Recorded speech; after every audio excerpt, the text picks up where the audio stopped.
Can you tell us a little bit about your first role as Harvey Oberst in India the Night and how it was working with Rod Steiger and Cindy Foyer and Lee Grant? It was fantastic, and Warren Oates was in the film too, and an actor by the name of Timothy Scott who was in that too. It was really incredible for a young actor. I've been acting 5.5 years when I got that role, doing plays and workshops, and taught acting for a while. But it was kind of awesome to be working with that group of people. And you knew when you were working that it was something special, and it was. It won 4 Academy Awards that year, and was nominated for more. And it led to my being up for In Cold Blood, which I got. And The Heat of the Night was the first film interview I had in 5.5 years. And I said, I better get this, and I did. So it was quite a start for a young actor to work with that group of people.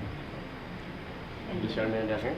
Hello, Scott. I'm a big fan. I was wondering, I saw a picture a while ago of you, Andrew, and Steven out on the golf course, and I was wondering which one of you is the best golfer. Andrew. Andrew is the best.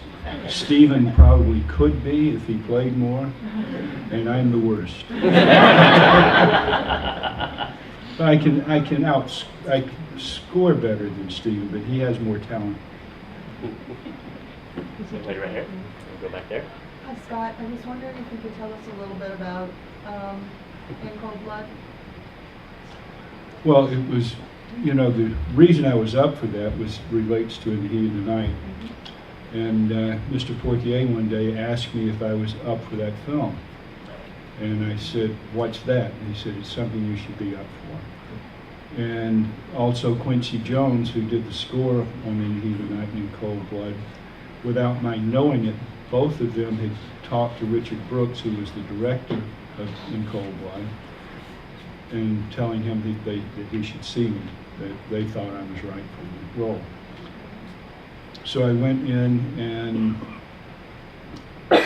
6 weeks later, I didn't know what it was. I got a copy of the book, magazine articles, and read it, and knew that it was a great opportunity.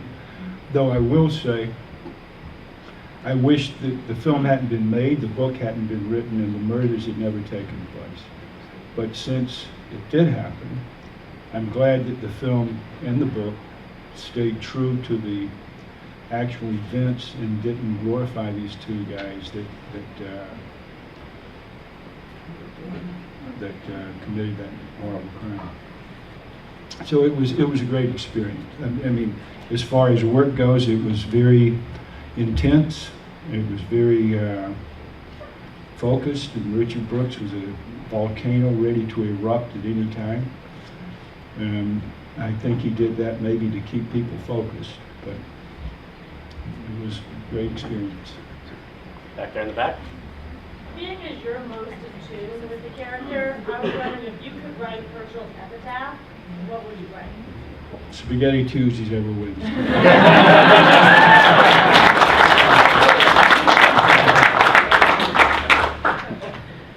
Back over here.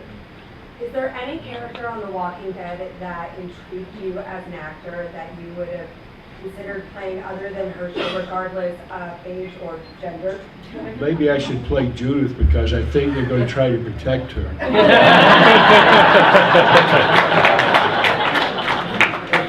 That's this young man and then back there.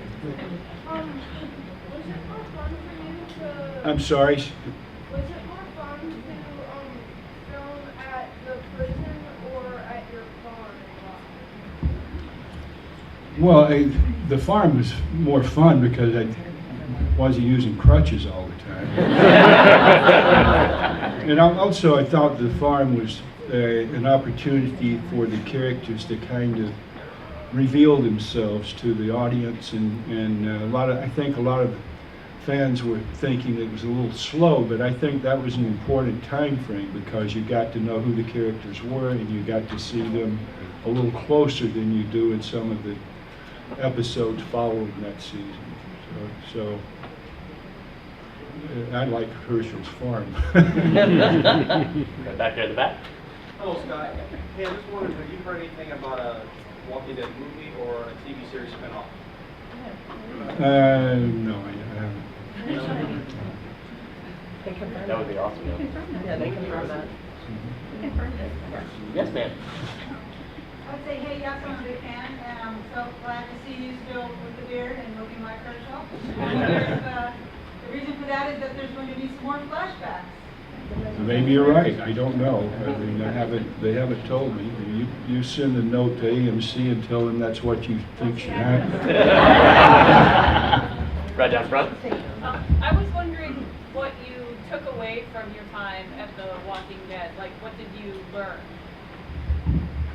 Well, film and plays, there's a difference in film, plays, and television.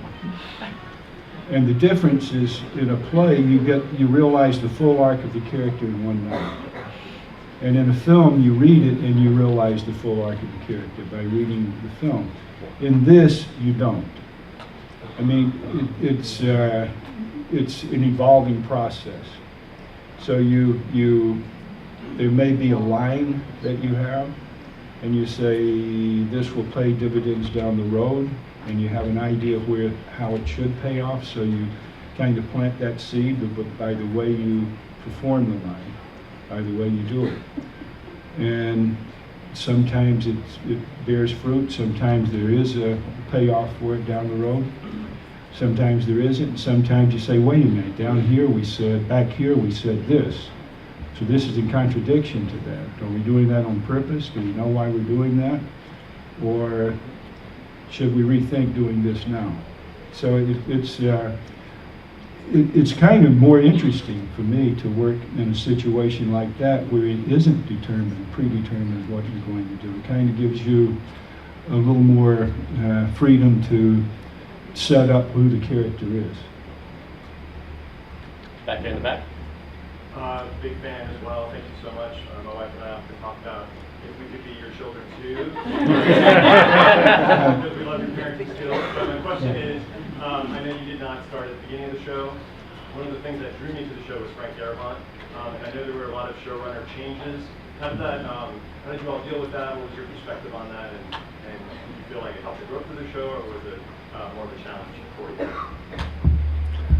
Well, when they first approached me about, when my representative called me, said there was some interest for me for, I think he said 2 or 3 episodes in the first season, or the second season of the show.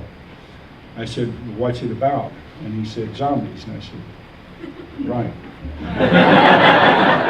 I said, tell me something good.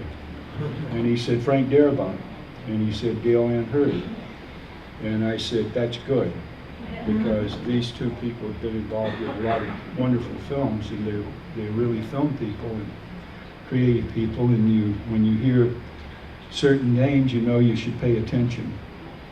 And that led me to looking at following up on it, and it turned into 20 minutes later it was 10 or 11 shows, and then it was 10 minutes after that it was they were talking about 2 seasons, and I said, let's deal with the first season first. But yeah, Darabont set the stage. He set the table. He put all the people together. He put the cast together. He hired the right people. He set it up. He set the table for success. And due to reasons that I'm not privy to, he was removed from the show, and they brought in Glenn Mazzara, and that was a tough transition, particularly for the actors who were there the first season, and the crew, because a lot of those people were there because of him. So it wasn't a dull moment there, but everyone stayed together and pulled together and made it work. Now they're on their 3rd showrunner, Scott Gimple, and so, but they've always had good writers in the writers' room. So, and good cast and good people around the show. So, you know, whoever knew that it would be as successful as it is? I didn't. It's very, very, very successful. That's awesome. This will be the last question. Young lady in the back. Hi, Herschel, big fan.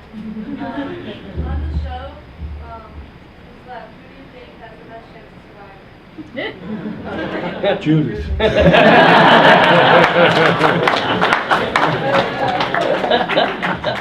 One more question. One more question. I'll let you pick it. He's right in front of me. He's right in front of me. Yeah. You have an impressive catalog of roles and what you've been acting in. What's your criteria for picking a role or a project when somebody approaches you? Well,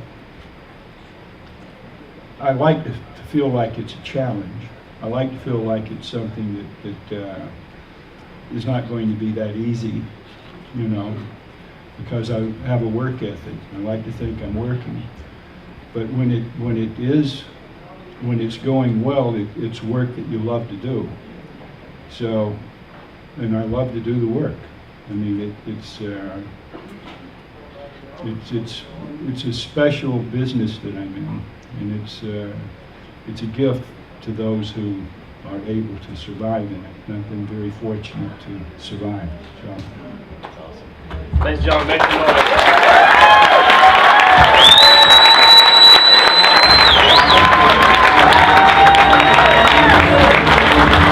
And don't forget, he's going to be doing the photo op session right now, coming up in like 5 minutes. Taking pictures, kissing babies, shaking hands.